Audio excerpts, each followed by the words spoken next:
I'm John Paul Davies in for Dot this morning. Great to have your company. And we're looking at new research that says that putting calorie counts on takeaway apps would help tackle obesity. So today we want to talk about takeaways. What are they doing to our waistlines, our wallets, and where we live? Do we eat too many takeaways? Are there too many choices on our high street? Why do some people order in? Is it just convenience, or perhaps it's a throwback from lockdown? Perhaps we're getting a bit lazier. We'll do call or WhatsApp us this morning on 03700 100 110. You can text 81012, email wellsphone at bbc.co.uk, or you can tweet at BBC Radio Wales. Let's go to the lines. We've got Lisa, Julia and Hugh on the lines this morning. Very good morning to you all. Morning to you. Morning. Let's start with you, Lisa. I know you're the owner of a Sied Cookery school and a Sied Goffi Café in Carmarthen. I know you're also the author of Taste and Celebrate Family Cookery books. So, look, just give us your take on the situation in Carmarthen. Are there many takeaways, and is there perhaps too much choice when it comes to this kind of food? There's obviously a lot of takeaway restaurants and fast food restaurants. I don't know. I don't think you blame them really for existing. I think it comes to personal choice whether you choose to cook at home or take away. Yeah, I mean, look, you're obviously a big supporter of home cooking, and you know there's also a real interest in cookery classes, and you produce cookery books. Do you think the benefits of home cooking sometimes are overlooked, and if so, why is that? Oh, totally. Well, you have to ask, why do people take away food? And of course, to treat yourself is to have a convenience, to have a fast meal. And I do it myself. Don't get me wrong. I cook all day, and then sometimes I go and treat myself to a takeaway in the evening. But I think it's all to do with planning. I think people do forget that if you cook it yourself from raw ingredients that you recognise, like fruit, vegetables, meat, etc., what you're going to get is what you've put in. There's nothing hidden. You know how much salt you've put in. You know how much fat you've cooked with. So, you know, it's far easier to manage the diet if you're cooking at home. So the secret is to plan what you're going to eat. Take shopping lists to the supermarket. Don't just put random stuff in there that you don't know what to do with. And also maybe ask members of the family to cook one night of the week and give yourself, a night off, and that then is equivalent of a takeaway. I mean, Lisa, it's an interesting one, isn't it? Because I suppose the most cost-effective way of cooking is to buy the ingredients at a reasonable price at your local store, bring them home and cook them yourself. I mean, that's going to be more often than not a lot cheaper than going to get, say if you're a family of five takeaways, isn't it? But the demand of doing that, of actually taking the time to get those ingredients, to go out and shop, to look for them, what is it that actually stops people doing that? I know there are some organisations and companies out there, I know that we've a family have tried, where you buy the ingredients in and they come ready to go and ready to cook, but there's a cost involved with that as well. But why do you think that the most cost-effective option, which is to go out and get them yourself, is not the option that many would choose? I think the actual shopping for the ingredients is probably the least of a problem. It is hard work, but yeah, I do. I think a lot of people reasonably enjoy going around the supermarket, but there's also the click and collect and the home delivery, don't forget. So that's not really that complicated. And also, I think the problem lies in coming home from work, maybe later than you'd planned, maybe having picked up kids from rugby or football or whatever, and you come home and you look in the fridge and you think, where do I start?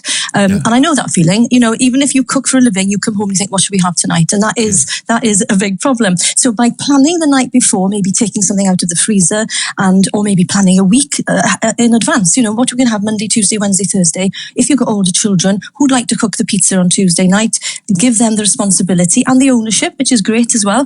And of course, they're going to learn new skills potentially. And then, then that you don't come home to that question, that sinking feeling of what shall we have? You know what you're going to have. It's going to be pizza. It's going to be lasagna, and maybe even put it in the slow cooker in the morning. Prep the veg the night before. Put it in. I know it sounds like hard work, but the coming home to the smell of something cooking in the slow cooker is amazing. And the thought and knowing you're going to have something nice, nutritious, tasty, without any effort, is as good, if not better, than a takeaway. I suppose for a lot of people who are working all day long and the kids are out at school and they've got to go to sports clubs in the evening perhaps, and you're ferrying them around, the idea of what you're saying sounds lovely, but the reality would require what? I mean, you're saying it needs to be planned. You almost need to take, what, a half an hour on a Sunday afternoon and say, right, let's plan Monday to Friday. I mean, is that the way to go about it?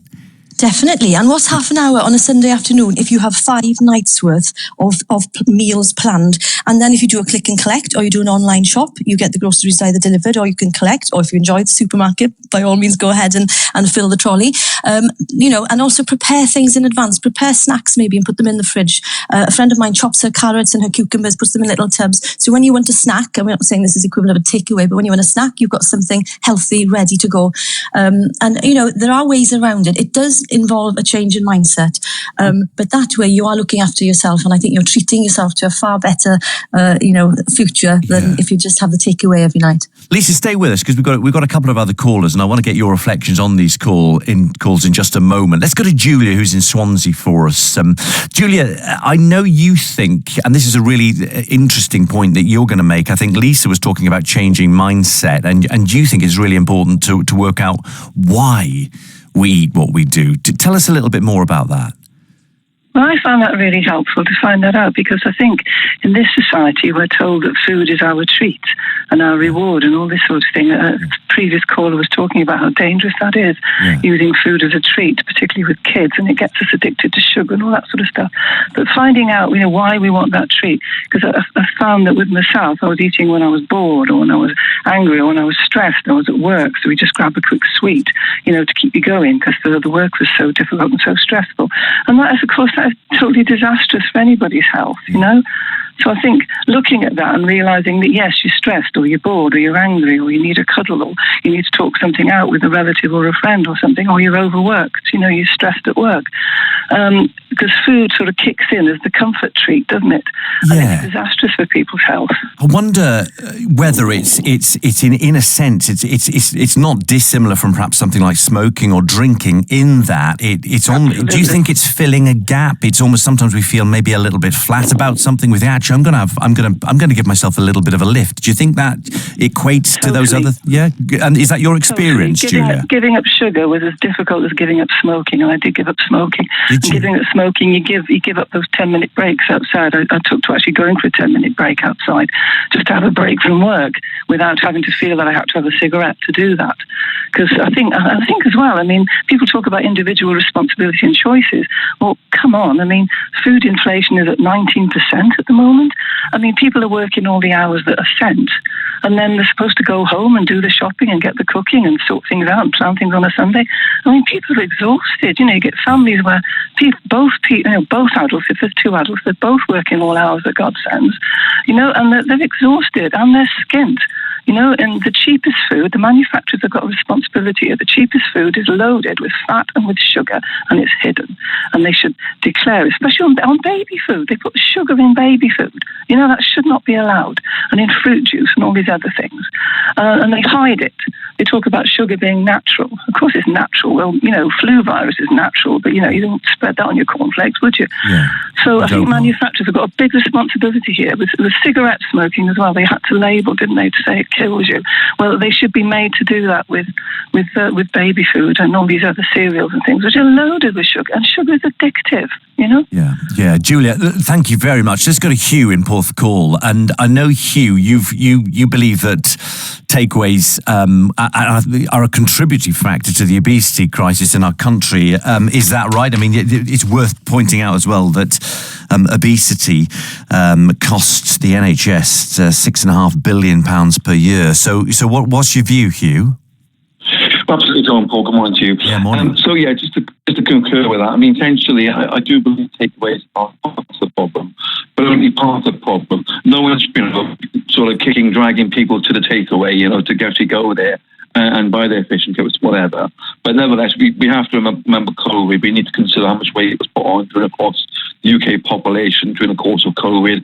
And I can't forget the endless queues, whether it was the National Burger Joint in Bridgend or the local chippy in Porthcawl. The queues were endless pretty much all day because people had nowhere else to eat. They wanted to pop out and have a treat. It was the only place they could possibly get a takeaway or any form of dining out. So there's no doubt COVID and the increasing obesity and the takeaways, there's a correlation there. That's indisputable. But I don't want to put the boot in too much on takeaways for the reason explained, as Lisa explained. There is an individual responsibility upon ourselves. We know that we go to takeaway. We're not going to the slimming world.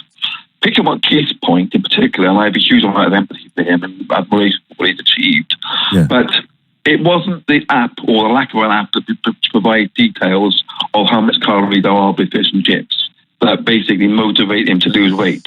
What motivated him to lose weight was a life event which almost took his life. Yeah. So that's what actually motivated him. I don't believe takeaway apps with details of calories. That information is already out there. With a restaurant you go to, I think even the likes of McDonald's have provided that information. Hasn't made a blind bit of difference in terms of the obesity crisis.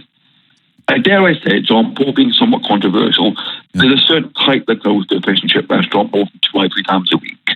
There is a certain type, I believe. And those people need a mindset, a change of mindset.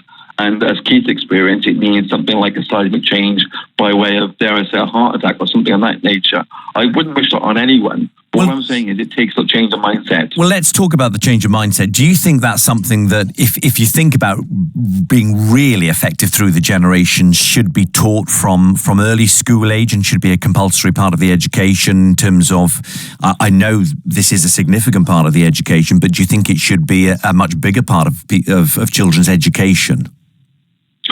Yeah, from where we are now in 2023, it's a cultural shift nowadays. It's like going back to the 1970s or 1980s where, you have one person, one boy, one girl in our school year that was overweight.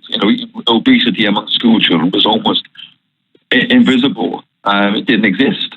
So it's a massive shift. I've got to say, anecdotally, I've just returned from Japan and I couldn't help, and I'm not entirely I'll make no secret of that fact.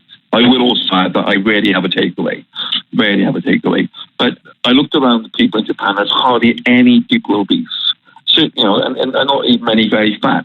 And then I went to the local restaurant and I had some Wagyu beef and I had some sashimi, and the portions were barely an eyeful.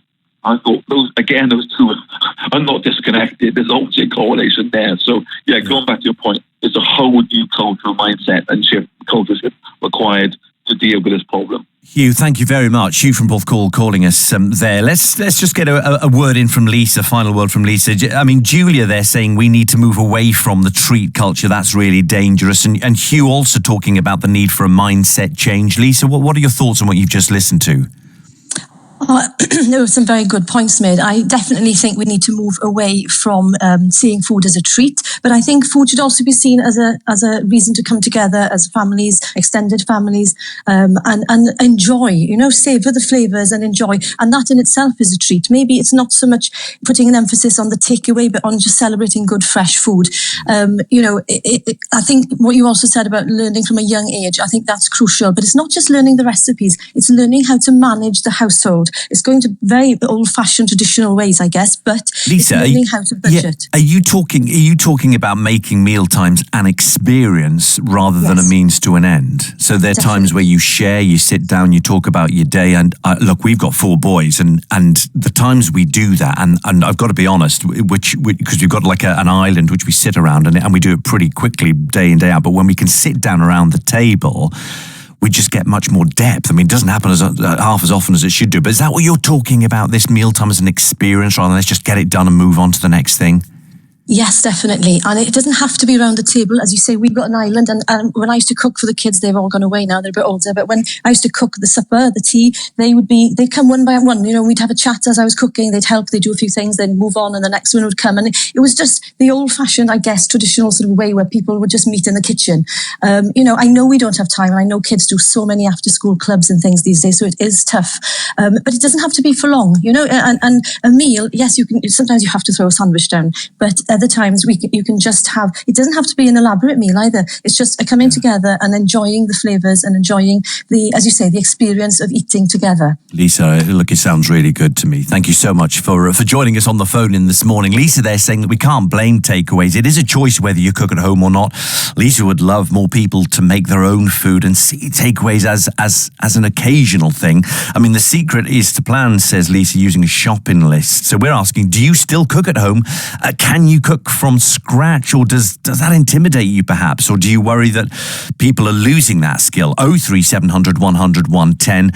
Is it time to go back to basics, learn old-fashioned cooking and sit around the table at meal times? Keep your calls coming in. Lovely to hear from you this morning.